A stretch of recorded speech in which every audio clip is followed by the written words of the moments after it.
The second step to adopting a mastery goal is to create an ideal self, current self discrepancy that is built around self transcendence values. The ideal self is who you want to become, and the current self is who you are currently. The ideal self will become the meta goal that the short term mastery goals build towards. Why do you want to develop these skills, learn these concepts, and study for these classes? So that I can become my ideal self. In order for the ideal self to become a meta goal, we need to make sure it doesn't conflict with the mastery goals or encourage the adoption of performance goals. In order to do that, we need to build our ideal self constructs around self transcendence values. Self transcendence values describe the belief that it's important to help other people and emphasize behaviors such as charity, benevolence, and humanitarianism.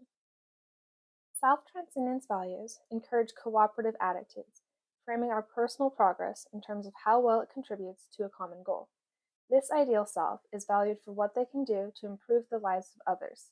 You study and learn so you'll know how to do what your ideal self would do. The alternative is self enhancement values, which believe it's important to accumulate power, wealth, and influence. Self enhancement values encourage competitive attitudes, which cause us to measure our progress by comparing ourselves to others.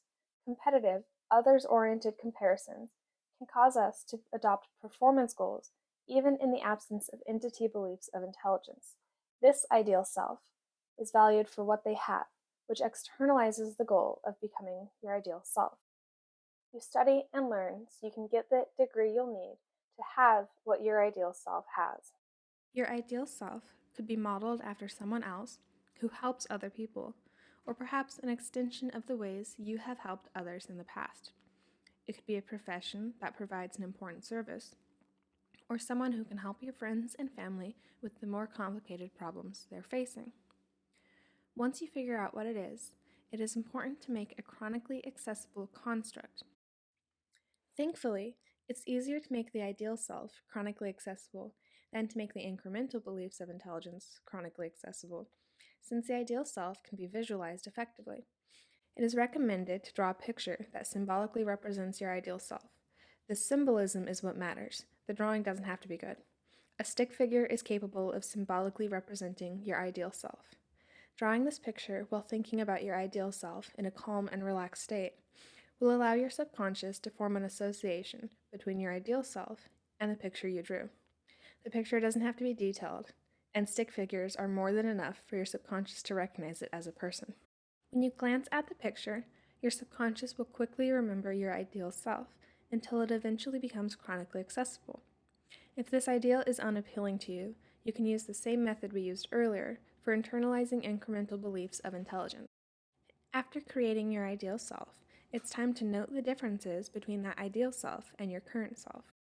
If incremental beliefs have been internalized, then noticing these differences should make you feel inspired or determined to change, since your subconscious recognizes your ideal self as an achievable goal. If incremental beliefs haven't been internalized yet, then noticing these differences should make you feel sad and self conscious, because your subconscious believes that you'll never reach your ideal self. So long as your conscious self understands that you can achieve these goals, you can work on internalizing incremental beliefs while simultaneously moving on to the next steps of adopting mastery goals. It just isn't recommended because of the emotional fatigue involved in forcing your subconscious to do something it believes is impossible. Instead, psychologists recommend focusing on one change at a time. So if considering the difference between your current self and your ideal self makes you feel sad or self-conscious, then take some more time to focus on internalizing those incremental beliefs. The final step in adopting a mastery goal is to create an association between the things you are learning, the practice of studying, and your ideal self. In other words, we want to foster the expectation that engaging with your education will eventually lead to you becoming your ideal self. If the content of what you're learning isn't directly related to what your ideal self does, then the practice of learning and studying can be seen as building a skill that your ideal self has. Perhaps becoming a better student through the practice of studying a wide range of subjects will allow you to know how to do what your ideal self does on a deeper level. Maybe studying these things will provide some context for knowledge that is directly relevant to what your ideal self will need to know, allowing you to do what your ideal self will do more creatively and in more circumstances than if you only studied what was directly relevant. Maybe what you're learning now is the foundation for what you will learn on your journey to becoming who you want to be. Once the association is created, then the act of learning is seen as progress towards the meta goal of becoming your ideal self.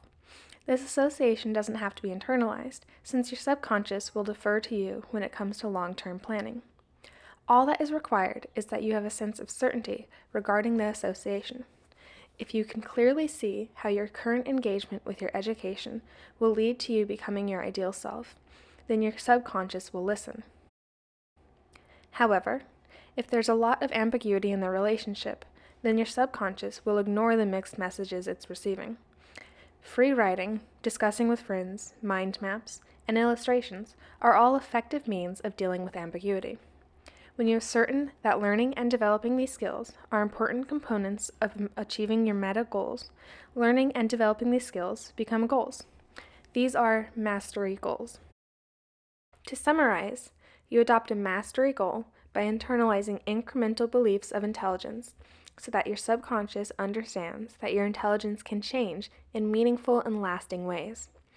Then, you create and internalize an ideal self, current self discrepancy based on self-transcendence values so that you and your subconscious know how you want to change. Finally, you create an association between engaging with your education and becoming your ideal self, so that engaging with your education is intrinsically and actively rewarding.